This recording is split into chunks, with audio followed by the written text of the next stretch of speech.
का ताल्लुक़ था और इंशाअल्लाह मेरी ख्वाहिश है कि वो ताल्लुक़ हम अगली नस्ल में भी मुंतकिल करें और इंशाअल्लाह होगा।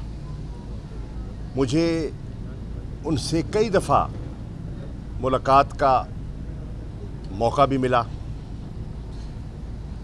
उनका जो किरदार था, जितने मजबूत आसाब के वो मालिक थे, वो किसी से ढका छुपा नहीं है। भरपूर ज़िंदगी गुजारी और अल्लाह को हाजिर हो गए।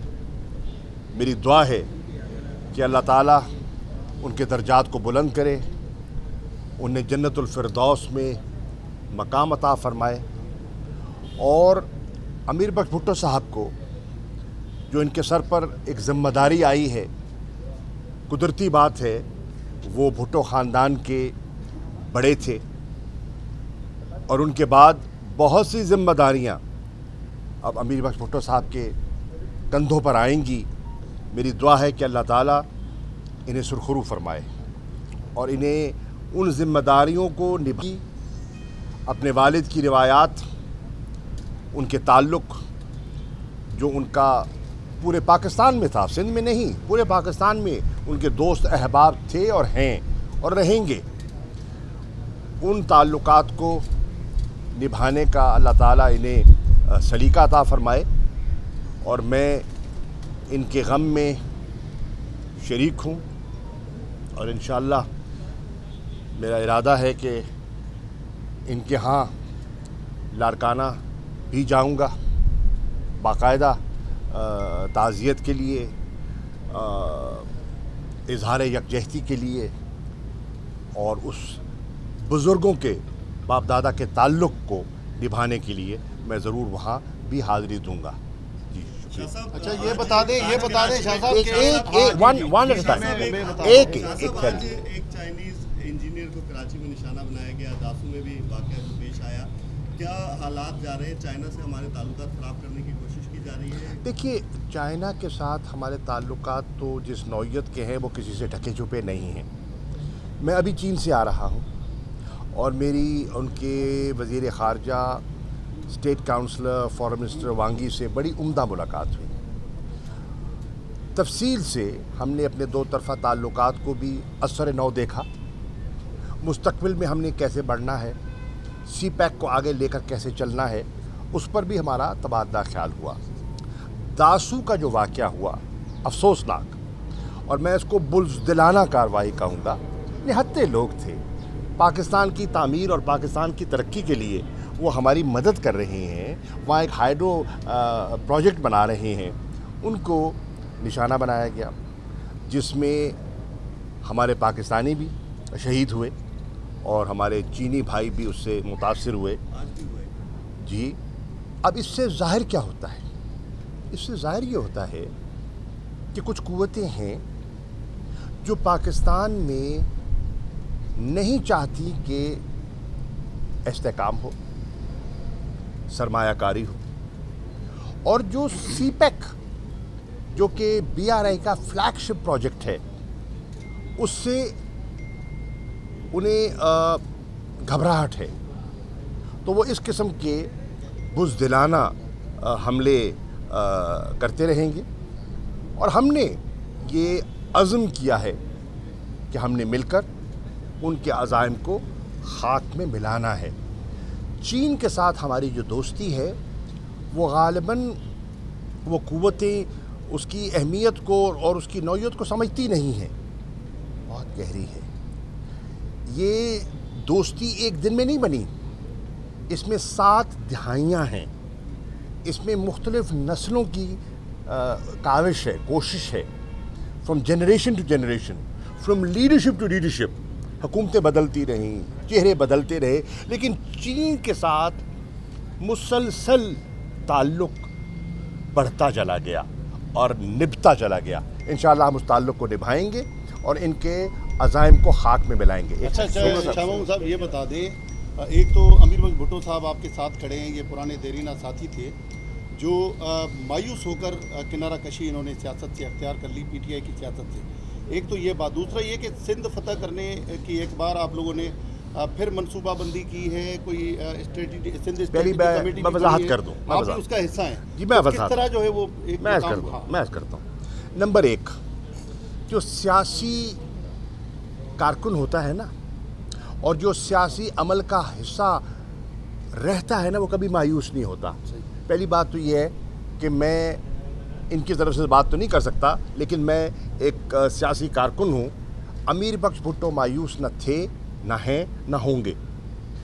इनके ख़ानदान का एक तवील सफ़र है, आज का नहीं है, कई नस्लों का है।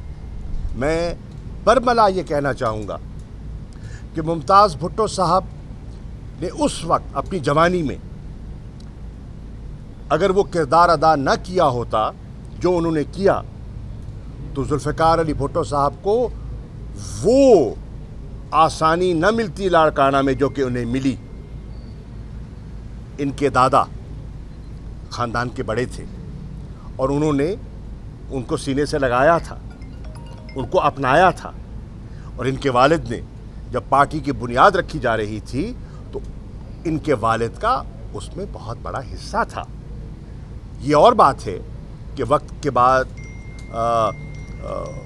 एक सियासी तौर पर उनके रास्ते जुदा हुए, लेकिन ख़ानदानी लिहाज से आज भी भुट्टो ख़ानदान का ये बड़ा घर है, इसे तस्लीम करना होगा जी। और जहाँ तक पीपल्स पार्टी और सिंध का ताल्लुक़ है, देखिए सिंध को फ़तह करना मकसद नहीं है। सिंध क्या है? सिंध पाकिस्तान का एक अहम हिस्सा है, एक अहम सूबा है, एक इकाई है वफाक की, और तहरीक इंसाफ एक सियासी जमात है। तहरीक इंसाफ अगर सिंध आती है और लोगों से मिलती है, लोगों को दावत देती है शमूलियत के लिए, तो ये कोई गैर जमहूरी फेल है? इससे घबराहट क्यों पैदा हो रही है लोगों को? फतह करना मकसद नहीं है, खिदमत करना मकसद है। लोगों को बताना है कि मुतबादिल भी हैं। आज सिंध के लोगों ने बेपनाह मौका दिया है, बेपनाह मौका दिया है जरदारी फैमिली को। इक़्तिदार दिया, एतमाद किया, कुर्बानियाँ दी, और सिंध के लोग आज जिस कैफियत से दो चार हैं वो किसी से छुपा हुआ नहीं है। यहाँ गवर्नेंस का क्या हाल है, यहाँ लॉ एंड ऑर्डर की क्या सूरत हाल है। अफसोस से कहना पड़ता है वैक्सीन को भी नहीं बख्शा, जो मुफ्त सप्लाई की जा रही है उसको भी नहीं बख्शा। 18वीं तरमीम का आए दिन राग अलापने वाले, मैं सवाल करता हूं कि सेहत का महकमा 18वीं तरमीम के बाद किसके ताबे है? उसकी कारकर्दगी का जिम्मेदार कौन है? सिंध की हुकूमत। आज कच्चे की जो सूरत हाल है और वहाँ खुलेआम जो डाके पड़ रहे हैं, उसका जिम्मेदार कौन है? आज थरपारकर की जो सूरत हाल है और वहाँ जो हिंदू कम्युनिटी के राय लजपत भील के साथ जो एक शर्मनाक रवैया अपनाया गया, वो किसकी जिम्मेदारी है? कौन जिम्मेदार है? किसी ने एक्शन लिया? आप जमहूरियत की बात करते हैं, आप इंसानी हकूक़ की बात करते हैं, कहाँ थे इंसानी हकूक़ जब एक बेगुनाह को जिनकी कौम में एक कत्ल किया गया और वो इंसाफ के लिए तड़प रहे हैं, आप उनको उठाते हैं, उनको थाने ले जाते हैं, उसको पुलिस के ज़रिए उन पर तशद्दुद करवाते हैं, उन पर झूठे पर्चे करवाते हैं। ये कहाँ की सियासत है? देखिए, ये नहीं हो सकता स्टैंडर्ड कि पंजाब के लिए आपका स्टैंडर्ड और हो, सिंध के लिए स्टैंडर्ड और हो, वफाक के लिए आपके तकाजे और हों, सिंध के लिए तकाजे और हों। असेंबली में, कौमी असेंबली में आके तकरीर करते हैं तो जमहूरी रिवायात की बात करते हैं کیا جمہوری روایات اسلام آباد تک محدود رہیں گی؟ جمہوری روایات کیا سندھ میں، کیا تھرپارکر میں، کیا عمر کوٹ میں، کیا سکھر میں، کیا لاڑکانہ میں آپ کو جمہوری روایات کی پاس نہیں کرنی ہے، اور ہوگی انشاءاللہ۔ انشاءاللہ سندھ کے ساتھ ہمارا نسلوں کا تعلق ہے، نسلوں کا تعلق ہے، اور وہ انشاءاللہ قائم رہے گا۔ اور یہاں سندھ میں بہت ایسے سیاسی خاندان ہیں جن کا یہاں لوگوں کے ساتھ ڈائریکٹ تعلق ہے، ان کی راستے ہیں، محبتیں ہیں، رشتے ہیں، اور ان کی سوچ جو موجودہ حکمران ہے اس سے جدا گانا ہے۔ کیا ان کو جینے کا حق نہیں ہے؟ کیا ان کو لوگوں تک رسائی کا حق نہیں ہے؟ کیا وہ سیاست کرنے کا حق نہیں رکھتے ہیں، اور انشاءاللہ کریں گے۔ آزاد کشمیر کے جو انتخابات ہوئے ہیں، آپ ان کے بات کر لیجئے نا۔ آزاد کشمیر کے جو انتخابات ہوئے ہیں اس پر جو کل الزام عائد کیا گیا ہے کہ عالمی ایجنڈے کے تحت جو ہے وہ انتخابات چلائے گئے ہیں، کون سا عالمی ایجنڈا؟ دیکھیے بات یہ ہے، پہلی بات یہ ہے، اس کا جواب لے لو نا۔ نواز شریف صاحب نے جو ملاقات کی ہے اس کے حوالے سے آپ کی طرف سے بڑی تنقید ہو رہی ہے، اس پر آپ کیا سمجھتے ہیں، اس کے کیا منفی؟ اچھا یہ بتائیے، آپ پاکستانی ہیں میرے بھائی، آپ ہیں نا؟ ہیں، بالکل ہیں، الحمدللہ آپ ہیں۔ یہ بتائیے، وہ جو نیشنل سیکورٹی ایڈوائزر ہے، جو اس نے پاکستان کے بارے میں اور پاکستانیوں کے بارے میں کہا، آپ نے سنا؟ میں آپ سے مخاطب ہوں قبلہ، آپ نے سنا؟ ہاں، آپ کو کیسا لگا؟ ہاں، کیسا لگا آپ کو؟ برا لگا نا؟ تو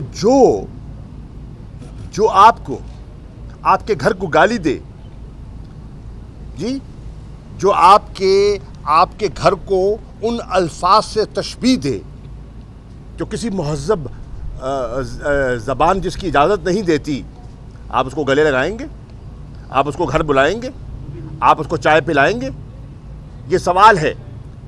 ہم نے تنقید نہیں کی، ہر ذی شعور پاکستانی کو اس کی تکلیف ہوئی ہے، اور ہم بالکل ایک خوددار قوم ہے، ہم اچھے تعلقات چاہتے ہیں، اور ہم نے تعلقات اچھے کرنے کی کوشش کی ہے، لیکن ہم اپنی خودداری کا سودا نہیں کریں گے، نمبر 1۔ نمبر 2، آزاد کشمیر کے لوگوں نے فیصلہ دے دیا ہے، آپ کو پورا موقع ملا، آپ نے کیمپین کی، آپ نے کینڈیڈیٹ کھڑے کیے، آپ نے جلسے کیے، اپنا نقطہ نظر پیش کیا، لوگوں نے مینڈیٹ کے ذریعے تحریک انصاف پر اعتماد کیا، اور ہائیسٹ جو ووٹ ہے وہ تحریک انصاف کو پڑا۔ 32.5% ووٹ جو کاسٹ ہوا، اس کا 32.5% ووٹ تحریک انصاف کو پڑا۔ سب سے زیادہ نشستیں تحریک انصاف کو ملی۔ نمبر 2 پر ووٹ نون کو پڑا۔ نمبر 3 پر ووٹ پیپلز پارٹی کو پڑا۔ نشستیں دوسری نمبر پر پیپلز پارٹی کو ملی۔ یہ حقیقت ہے، اور اس حقیقت کو تسلیم کرنا چاہیے۔ آپ اگر تسلیم نہیں کرنا چاہتے تو نہ کریں، لیکن سیاسی عمل رکتا نہیں ہے۔ آپ کو یاد ہوگا، میں یہاں آیا تھا 2013 میں، اور میں نے کہا تھا کہ انشاءاللہ خیبر پختونخوا کے بعد تحریک انصاف کا قافلہ آگے بڑھے گا، اور وہ آگے بڑھا۔ آپ نے دیکھا کہ پنجاب میں آج کہاں ہے؟ آج پنجاب میں پیپلز پارٹی کو لوگوں نے مسترد کیا ہے، تو کیوں کیا ہے؟ ذرا اس پہ غور و فکر کیجئے نا، کیوں کیا ہے؟ کوئی وجہ ہوگی نا، کوئی ان کا بیانیہ ہے نا جس کی وجہ سے، کیونکہ لوگ دیکھ رہے ہیں کہ دوہرا معیار ہے۔ جب پنجاب میں جاتے ہیں تو وفاق کی بات کرتے ہیں، جب سندھ میں آتے ہیں تو سندھ کارڈ کھیلتے ہیں۔ اب ایک وفاقی جماعت ہے، یا تو وفاقی سوچ رکھیں، اور اگر آپ نے علاقائی سوچ رکھنی ہے تو پھر علاقائی سیاست کریں، اور اس کا جو علاقائی رنگ آپ کے سامنے آئے گا وہ آ چکا ہے۔ تو آپ نے دیکھا کہ پنجاب میں، پھر آپ نے دیکھا کہ مرکز میں، پھر آپ نے دیکھا گلگت بلتستان میں، پھر آپ نے دیکھا آزاد کشمیر میں۔ ہم اپنا سیاسی عمل جاری رکھے ہوئے ہیں، آگے بڑھ رہے ہیں۔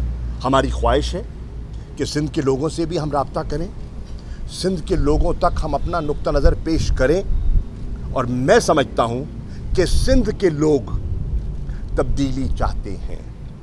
سندھ کے لوگ پچھلے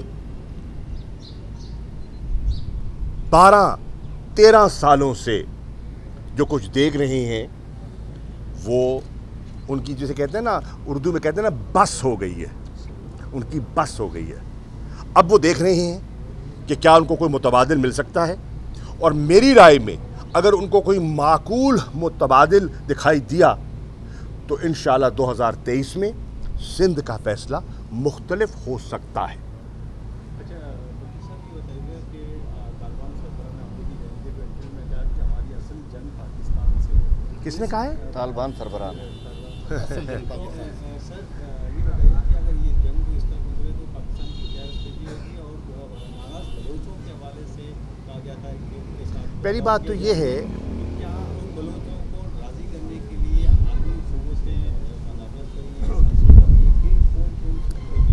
देखिए बात ये है, आपके इल्म में है कि वज़ीर-ए-आज़म इमरान खान साहब ने शाहज़ैन बुख्ती साहब को एक ज़िम्मेदारी सौंपी है। वो ख़ुद बलोच हैं, बलोचिस्तान से मुंतखब हुए हैं। बलोच मुख्तलिफ़ सरदारों से, अक़वाम से उनका गहरा दरीना ख़ानदानी ताल्लुक़ भी है, और हमने उनसे कहा है कि वो उनसे रब्ता करें। उन्हें हम उनकी जो उनकी तकालीफ़ हैं उनको समझना चाहेंगे और उसका हल निकालना चाहेंगे। बलूचिस्तान पाकिस्तान की अहम इकाई है और बहुत अच्छे लोग हैं बसने वाले। वहाँ पख्तून भी रहते हैं, वहाँ बलोच भी रहते हैं, क्वेटा में पंजाबियों की बहुत बड़ी तादाद है, और सब मिलकर वो उस सूबे की खिदमत कर रहे हैं। इंशाअल्लाह हमारी ख्वाहिश और कोशिश है कि बलूचिस्तान का वो तबका जो नाला था, बावजूद हम उन्हें वापस मेन स्ट्रीम में लेकर आएँ, उनकी मुश्किलात को समझें, उनकी तकालीफ को दूर करें और उन्हें मेन स्ट्रीम में लेकर आगे चलें।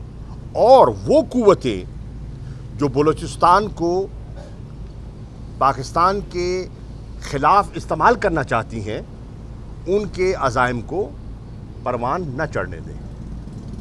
शाह साहब, आपने शुरा जो अपनी सियासी सफ़र की दूसरी की थी वो सिंध के शहर घोटकी से की थी, तो आप इस दफ़ा तब्दीली के लिए आ रहे हैं, तो सिंध के कौन से शहर से शुरुआत करेंगे और जलसे करेंगे गिरेन, या फिर मुख्तलिफ सियासी घरानों जाके मिलेंगे? सिंध के, देखिए सिंध के हर ज़िले में जाएंगे इंशाअल्लाह, सिंध के हर शहर में जाएंगे। सिंध बिल्कुल घोटकी सिंध का एक बहुत अहम ज़िला है, और बिल्कुल जब मैंने पार्टी में शमूलियत की थी तो मैंने पंजाब और सिंध के संगम पर ऐलान किया था, क्योंकि मेरे ख़ानदान का सिंध के साथ ताल्लुक़ है, आज का नहीं, सदियों का ताल्लुक़ है, और उस ताल्लुक़ को निभाना, उसको समझना और उसको आगे बढ़ाना मेरे फ़राइज़ में शामिल है।